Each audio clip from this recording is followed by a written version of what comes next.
Jadi sini saya ulang yang bahagian yang pertama. Iaitu bahagian yang pertama, pergerakan yang di dalam solat, iaitu hukumnya adalah haram dan batal solat. Iaitu sekiranya melakukan perbuatan pergerakan di dalam solat itu tanpa yang banyak secara berturut-turut, tanpa darurat dan tanpa maslahah solat. Tanpa darurat dan tanpa maslahah solat. Maka hukumnya adalah haram dan batal solat. Bahagian yang kedua, makruh solat tapi tak batal. Makruh solatnya tapi tak batal. Iaitu perbuatan yang sedikit, perbuatan yang sedikit, tanpa hajat apa-apa, dan tidak juga ia termasuk dalam perkara-perkara maslahah solat. Tak ada kaitan pun dengan maslahah solat.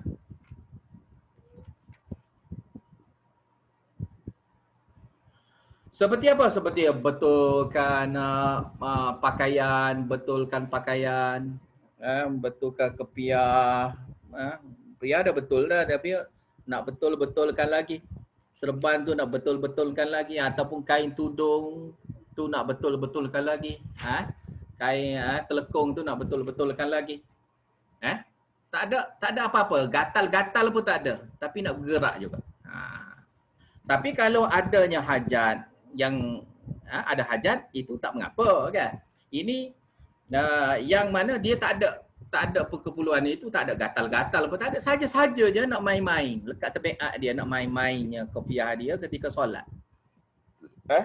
Hidung dia tak gatal-gatal pun nak main jamah, nak main korek-korek hidung ke apa ke. Tetapi perbuatan itu perbuatan yang sedikit. Tidaklah banyak. Kalau perbuatan yang bergerak yang banyak-banyak kali itu batal haramnya solat dia.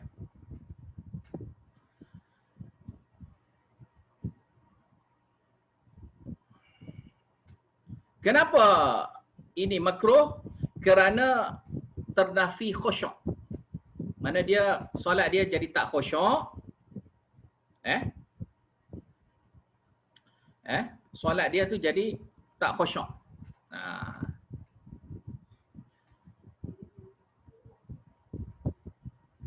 Yang ketiga, pergerakan yang mubah, yang diharuskan.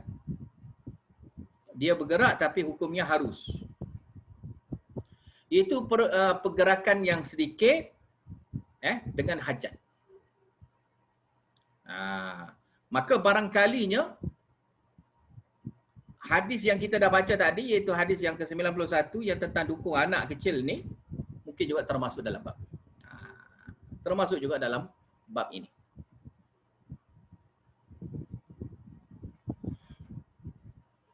Dan perbuatan Nabi yang Nabi naik mimbar, turun mimbar, dan pernah Nabi SAW buka pintu untuk Aisyah masuk ketika itu Nabi SAW sedang solat, dan hadis-hadis yang seumpama itu. Mana pergerakan-pergerakan yang sedikit saja, hanya dibuka pintu saja. Tak ada lagi buka pintu, buat tengok-tengok pintu pula, main-main pintu pula. Tidaklah. Mana pergi buka pintu, lepas buka pintu, sambung solat. Macam juga anak kecil, kita dukung je. Tanpa keperluan lain lah.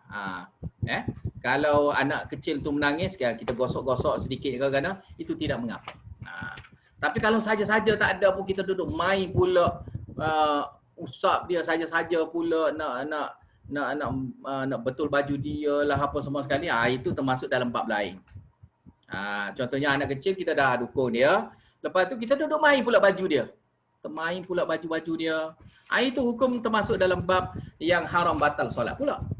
Kalau nak dukung biasa, ada pergerakan sedikit-sedikit ketika kita nak betulkan, itu tidak mengapa. Tetapi kalau kita buat benda yang tak perlu, tak boleh. Atau kalau dia menangis, anak kecil tu menangis, kita pun nak pujuk dia, kita usap-usap dia ke gana ke, kita injuk-injuk dia ke gana ke, itu tidak mengapa. Itu termasuk darurah di dalam solat. Itu tidak mengapa. Jadi yang ketiga, benda yang dibenarkan.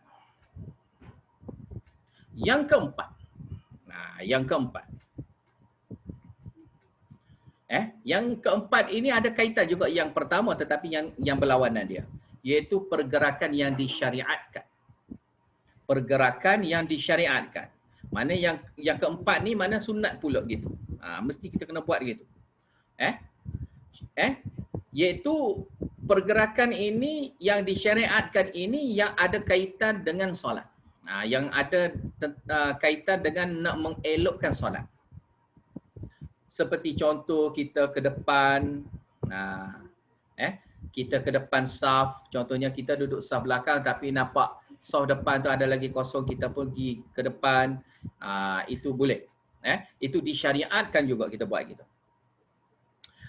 Kemudian yang saf sebelah tu tak rapat, kita pergi rapat-rapatkan, itu tidak membatalkan solat, bahkan disyariatkan kepada kita buat gitu. Kenapa? Ia termasuk dalam perkara-perkara yang maslahah solat, untuk mengelokkan solat kita. Yang nak mengelokkan solat kita itu tidak mengapa. Dan begitu juga ketika solat khauf. Solat khauf ni solat ketika perang. Sedang kemuncak perang. Bila solat dalam keadaan kemuncak perang, adanya orang pergi ke depan, ada orang pergi ke belakang, bergantian jemaah yang ikut satu imam, itu tak mengapa. Ada pergerakan-pergerakan gitu tidak mengapa. Dan ada juga yang solat sambil berdiri, sambil duduk, sambil berbaring ketika berperang, itu biasa.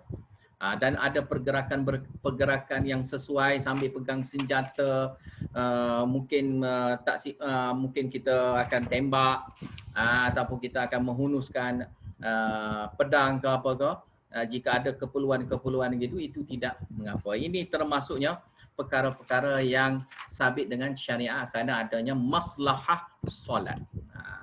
Jadi kesimpulannya ada 4 perkara saja pergerakan di dalam solat mengikut pembahagian ulama. Ni saya ringkaskan. Mana ada lagi pembahasan dalam fiqh pun mungkin panjang lebar lagi dalam masalah ni.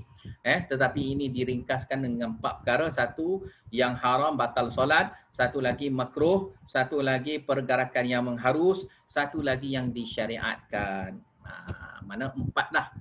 Pergerakan-pergerakan yang diboleh, pergerakan-pergerakan yang ada kaitan dengan hukum dalam bab solat, pergerakan solat. Okey, habis itu hadis yang seterusnya, hadis yang ke-92. An Anas bin Malik radhiyallahu anhu, anin Nabi sallallahu alaihi wasallam qala, i'tadilu fi sujud wa la yabsut ahadukum dhira'aihi inbisatal kalb. Daripada Anas bin Malik radhiyallahu anhu, daripada Nabi sallallahu alaihi wasallam. Qala i'tadilu. Hendaklah kamu betulkan, samakan. Memperbetulkan, mempersamakan, adilkan. Daripada perkataan adil sini. Fi sujud, ketika sujud. Mana sujud kita mestilah straight, sama. Kepala kita duduk bawah, biarlah kena sama, tulang belakang tu disamakan ketika sujud. Bukan kita sujud dalam keadaan terbongkok. Mana nak sujud betul patah gitu. Mana dan straight, dan sama. Keadaan kita sujud. Dan ini satu lagi, wala yabsut ahadukum zira'aihi, dan janganlah ada di kalangan kamu yang menghamparkan 2 lengan dia. Menghamparkan 2 lengan dia ketika sujud.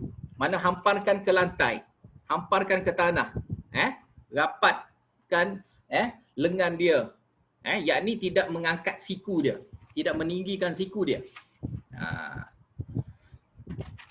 Seperti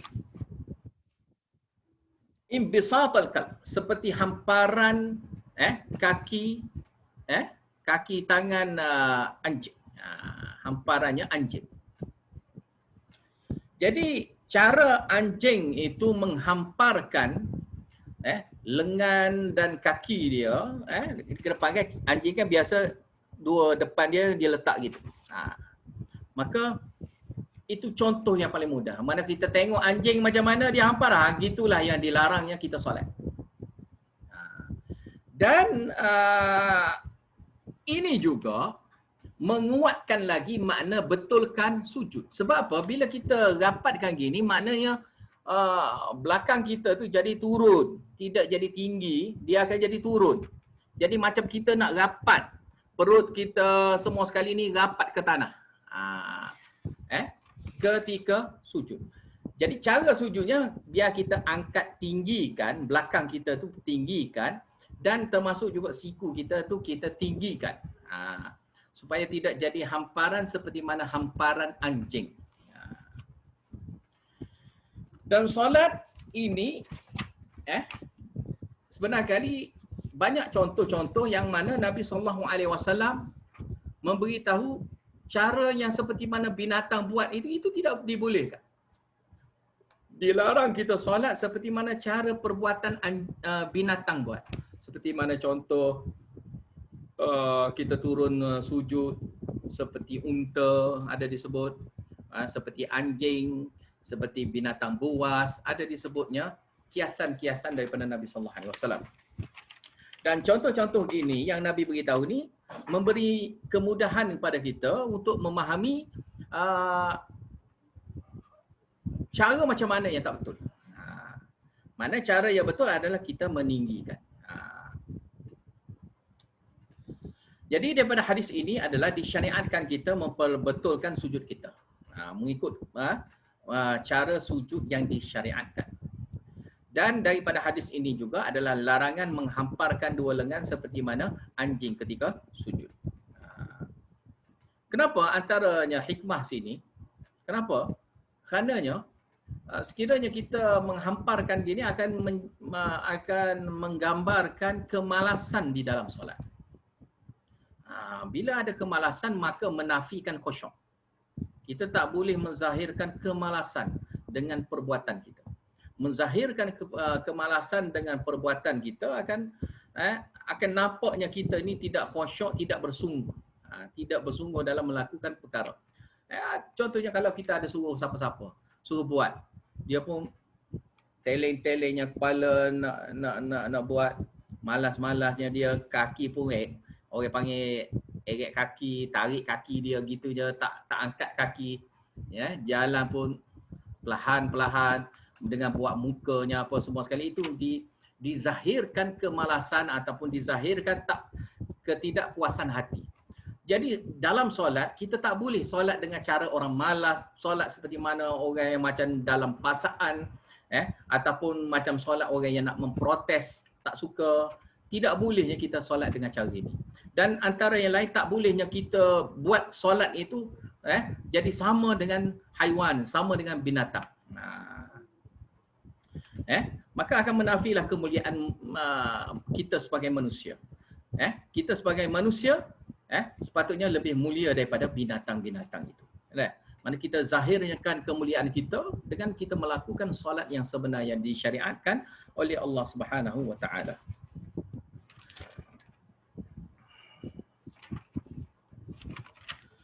Hadis yang seterusnya, bab yang baru, bab wujubil tama'ninah fi ruku' was sujud. Bab di sini adalah kewajipan tama'ninah. Tama'ninah ni maknanya tenang. Solat dengan tenang, tidak tergopoh-gapah, tidak tergesa-gesa. Fi ruku' ketika rukuk, was sujud dan ketika sujud.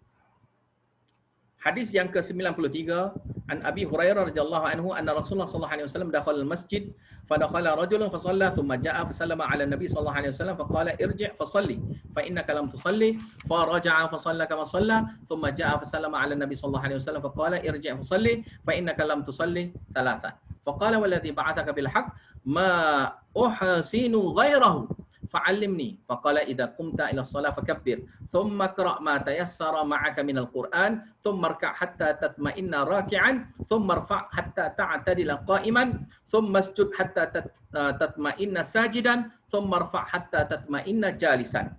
Wa fa'al dhalika fi salatika kulliha.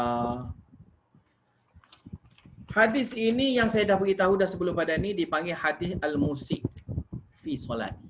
Hadis al-musi' fi solati. Orang yang solat salah. Orang yang buat salah dalam solat dia. Hadis ni masyhur sebab hadis inilah sebagai panduan hukum. Kewajipan yang mana yang paling wajib dalam solat kita. Panduan yang mana yang paling wajibnya yang kita mesti kena buat di dalam solat kita. An Abi Hurairah, daripada Abu Hurairah radhiyallahu anhu, dari sungguhnya Rasulullah sallallahu alaihi wasallam dakhala al-masjid, dia masuk dalam masjid. Fa dakhala rajulun fa shalla. Lalu masuknya satu orang lelaki, dia pun solat juga. Orang lelaki tu masuk dalam masjid, dia pun solat. Thumma jaa, kemudian dia pun pergi jumpa dengan Nabi sallallahu alaihi wasallam. Fa sallama 'ala Nabi sallallahu alaihi wasallam, lalu dia memberi salam kepada Nabi sallallahu alaihi wasallam. Yani assalamualaikum. Faqal, lalu dia berkata, iaitu Nabi sallallahu alaihi wasallam berkata, irji', kembalilah kamu mana ke tempat nak solat tu, fasalli, solatlah balik. Fa innaka, kerana sesungguhnya kamu tadi lam tusalli, tidak solat tu. Maknanya tadi tu tak solat lagi tu gitu. Tadi tu kamu tak betul-betul solat. Tidak solat. Cara gitu bukan solat. Faraja'a, dia pun kembalilah untuk solat. Fasalla, dia pun solat. Kama solat, dia solat seperti mana yang dia solat tadi. Sama saja dengan dia solat tadi. Thumma ja'a, kemudian dia pergi jumpa dengan Nabi sallallahu alaihi wasallam balik. Fasallama 'ala Nabi sallallahu alaihi wasallam, kemudian dia memberi salam kepada Nabi sallallahu alaihi wasallam, assalamualaikum. Faqal, lalu Nabi sallallahu alaihi wasallam berkata, irji', kembalilah kamu, fasalli, solat balik. Fa innaka lam tusalli, kerana kamu tadi tak solat. Salasan, 3 kali perbuatan ini berlaku. Ulang alik dia jumpa dengan Nabi 3 kali. Faqal, maka dia pun berkata, ni yang kali keempat lah, lepas pada kali yang kali ketiga dah. Lalu dia berkata, wallazi, demi yang ni Tuhan, demi Tuhan yang ba'atsaka, yang mengutuskan engkau bil haq, dengan mengandungi kebenaran. Ma uhsinu ghairahu, aku tak boleh buat yang lebih baik daripada tu. Yang selain pada itu aku tak boleh buat dah. Itu yang terbaik aku boleh buat, solat. Fa'allimni, maka ajarlah aku. Ya kali ni baru dia kata, ajarlah aku. Faqal, lalu Nabi sallallahu alaihi wasallam berkata, idza qumta ila shalah, bila kamu nak solat, mulakan solat, fakabbir, maka takbirlah. Takbir makna sebut Allahu akbar. Thumma qra', kemudian hendaklah kamu baca ma tayassara ma'aka minal Qur'an. Apa yang mampu buat kamu daripada yang ada bersama dengan kamu daripada Al-Quran. Yakni apa yang hafazan kamu, apa yang kamu ingat daripada Al-Quran itu, bacalah.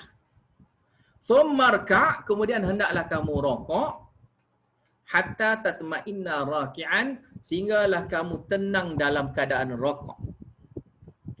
Thumma rfa', kemudian hendaklah kamu angkat kepala lah, maknanya hatta ta'tadila qa'iman, sehinggalah betulnya berdiri. Thumma masjud, kemudiannya sujudlah kamu, hatta tatma'inna sajidan, sehingga tenang dalam keadaan sujud itu. Thumma rfa', kemudian bangkit daripada sujud itu, hatta tatma'inna jalisan, sehinggalah tenangnya kamu dalam keadaan duduk itu. Wa fa'al dzalika fi salatika kulliha, dan hendaklah kamu membuat perkara itu di dalam solat kamu semua sekali. Kena buat dengan cara gitu. Dan ini panduan daripada Nabi SAW mengajar kepada dia ni, dan juga nak ajar pada umat cara solat yang sebenar. Iaitu kita kena ada takbir, kita kena baca Al-Quran, dan baca Al-Quran itu Al-Fatihah lah. Pembahasan Al-Fatihah dia ada depan ni. Kemudian rokok, rokok dengan tomak ninah. Kemudian kita iktidal, I'tidal ni mana bangkit daripada rokok kita, kita betulkan berdiri, betul-betul berdiri. Jangan bongkok saja kemudian terus sujud, tidak. Mana betul-betulnya berdiri. So masjud kemudiannya sujud sehinggalah dalam keadaan tenangnya sujud itu. Kemudian bangkit iaitu daripada sujud, duduk dalam keadaan tenangnya ketika duduk. Dan perbuatan-perbuatan ini adalah cara yang Nabi sallallahu alaihi wasallam ajar sini, yang jenis bacaan takbir, baca Quran. Kemudian rokok, kemudian i'tidal, kemudian sujud, duduk di antara dua sujud, dan sujud termasuklah. Okey, mana sujud, rokok, i'tidal, baca Quran, takbir. Maka daripada inilah dirumuskan oleh ulama fiqh apa yang wajib kepada kita solat. Ada yang betul-betul sebiji seperti mana yang zahir hadis ini pun ada di kalangan pendapat ulama fiqh, dan ada lagi dengan tambahan-tambahan lagi yang menguatkan laginya dengan adanya hadis-hadis lain. Contohnya takbir, dengan takbir kita dah belajar dah, takbir bukan takbir saja kita angkat tangan. Tetapi kalau kita tak angkat tangan, sah ke tidak solat? Sah solat. Kerana yang ditegur oleh Nabi sallallahu alaihi wasallam, yang mesti yang kena buat adalah takbir. Dan tanpa mengangkat tangan itu masih lagi sahnya solat. Dan ini pendapat di kalangan ulama. Dan antara yang lain lagi membaca Al-Quran. Maka membaca Al-Quran di situ yang kebiasaan semua orang hafal adalah Al-Fatihah. Sebab setiap orang Islam mesti kena ingat Al-Fatihah. Dan dia kena ingatnya surah-surah lazim yang lain, surah-surah yang kecil-kecil macam Qul Huwallah atau ayat-ayat yang pendek, surah-surah yang pendek, itu kebiasaan. Maka itulah yang dimaksudkan oleh Nabi sallallahu alaihi wasallam, bukanlah ikutlah mana-mana surah pada Al-Quran, bukan juga dengan maksud itu. Dan menguatkan hujah yang kata kena baca Al-Fatihah, adanya hadis ke depan lagi. Okey, jadi bila bab Al-Fatihah tu saya akan bahas di tempat dia lah. Jadi kemudian rokok. Rokok kalau tak baca apa-apa pun, perbuatan rokok saja dah sah solat dia, tetapi makruh lah cara gitu. Kenapa? Kerana tidak membaca. Sebab tasbih apa semua sekali itu adalah yang disyariatkan. Bila tidak baca yang disyariatkan, hukumnya makruh. I'tidal pun sama juga, tanpa membaca sami Allahu liman hamidah, rabbana lakal hamd, tanpa membaca, walaupun sunat, tanpa membaca itu makruh. Kemudian begitu juga sujud apa semua sekali. Tetapi di kalangan ulama juga, contohnya mazhab Syafi'i, ada juga yang berpendapat rokok tanpa membaca apa-apa menyebabkan tidak sah solat. Sebab kita tak boleh diam lama dalam keadaan tidak membaca apa-apa. Kalau diam lama tak ada baca apa-apa, itu bukan solat. Itu kuat juga pendapat itu kerana sesuai dengan sunnah Nabi. Sunnah Nabi, Nabi tidak rokok saja, Nabi membaca. Nabi bukan semata-mata rokok, Nabi membaca. Nabi bukan semata-mata i'tidal, Nabi baca. Nabi bukan semata-mata sujud, Nabi membaca. Maka sebahagian ulama di kalangan mazhab Syafi'iyah berpendapat juga tak baca apa-apa tak sah juga solat. Maka bagi dia juga mana pendapat bukan semata-mata sunat, bahkan kena adanya bacaan. Paling kurang pun satu, ada bacaan. Ada bacaan dia yang mengikut syariat. Begitu juga dengan membaca Al-Fatihah, lepas baca Fatihah adanya bacaan surah pada rakaat pertama, rakaat kedua. Ada juga bacaan-bacaan surah yang itu sesuai dengan cara yang Nabi sallallahu alaihi wasallam lakukan ketika solat fardu. Tapi kalau solat sunat, kalau nak baca Fatihah saja itu terpulang. Kerana hadis ini juga sesuailah untuk yang solat sunat, hanya cukup dengan membaca Al-Fatihah saja sudah cukup. Tapi sekiranya jadi imam ataupun jadi sebagai solat sendirian ketika solat fardu, maka rakaat pertama, rakaat kedua, kalau bagi imam lah, bagi imam kena membaca dua, Fatihah dan juga ayat-ayat lain. Bagi orang yang sendiri baca Fatihah saja. Jadi hadis ni kalau kira-kiranya pembahasan dia panjang. Kalau di kalangan ulama fiqh dia bahas sangat-sangat panjang. Jadi saya pun tidak ingin nak sentuh sangat yang panjang-panjang itu, kerana kita dah bahas dah sebelum pada ni cara-cara tariqah macam mana Nabi sallallahu alaihi wasallam solat. Kita dah belajar sebenarnya kali sebelum pada bab ini. Kita dah belajar daripada mula-mula sampailah ke salam. Nabi dah tunjuk ajar kepada kita cara sebenar nak solat. Manakala yang ini nak menguatkan lagi, iaitu sebab tu kita tengok pada bab. Bab ini tentang tamakninah. Sujud, betul lah yang kamu buat tu sujud, tapi sujud itu mestilah dalam keadaan tamakninah. Rokok, betul lah rokok, tapi kena tamakninah. Dan tamakninah itu biasanya berlaku bila kita membaca. Sebab tu kita tak boleh tidak membaca. Kalau tak membaca, kita duduk situ, sujud, kita sujud saja tanpa membaca, menyebabkan kita cepat. Jika kita membaca, jadi lambatlah. Maka jadilah tamakninah dia tu taklah jadi macam ayam patuk makanan ya, tak jadi macam burung patuk makanan, tidak jadi gitu. Kenapa? Kita membaca. Kalau tidak membaca, menyebabkan kita solat tu jadi cepat-cepat. Diri, rukuk, sujud, rukuk, jadi macam solat macam pergerakan laju-laju gitu. Sehingga ada setengah tempat di Pakistan masyhur juga Imam Shalimar. Dipanggil Imam Shalimar. Shalimar ni makna asal dianya adalah di Pakistan tu bas nama dia Shalimar. Shalimar ni bas laju lah, bas ekspres lah kalau kita panggil. Jadi itu solat ekspres. Solat ekspres. Solat cepat. Solat cepat. Dia baca rokok, sujud, Allah. Semua orang tu kalau makmum, saya pernah ikut sekali saya masa tunggu tempat airport. Adalah surau airport. Ketika tu bulan Ramadan. Solat tarawih. Adalah solat tarawih, kita pun nak ikutlah sekali. Sebab kita sambil-sambil kita solat isyak. Solat isyak. Saya tengoknya ingat nak ikut betul-betul lah. Tapi bila nak ikut tu tengok solat tu cepat-cepat gitu. Dan solat gitu pun saya ingatnya daripada guru saya dulu pun, mereka juga mengatakan solat itu adalah cara yang tidak sah. Mana solat yang tidak sah. Bagi orang jahil, bagi orang awam, kadang-kadang dia suka benda-benda gitu. Dia suka, tak apa kita solat ni habis 30 juzuk tapi cepat, dengan cepat. Dia pula duduk katalah atau tempat kita orang dah solat sudah selesai dah. Solat yang Shalimar ni cepat. Tapi benda mana tak boleh nak dibanggakan lah. Dia ada buat bangga-bangga benda tu. Seolah-olah bangga boleh solat cepat. Dan saya pernah tengok dalam YouTube pun ada satu tempat di kawasan tempat kita juga Asia yang mana solat cepat-cepat gitu. Jadi solat cepat-cepat gitu tidak ada tamakninah, dan solat yang tidak ada tamakninah adalah solat yang tidak sah, kena ingat. Habislah dulu sini kelas kita hari ini. Wa akhiru da'wana anil hamdulillahi rabbil alamin wa billahi taufiq wal hidayah. Wassalamualaikum warahmatullahi wabarakatuh.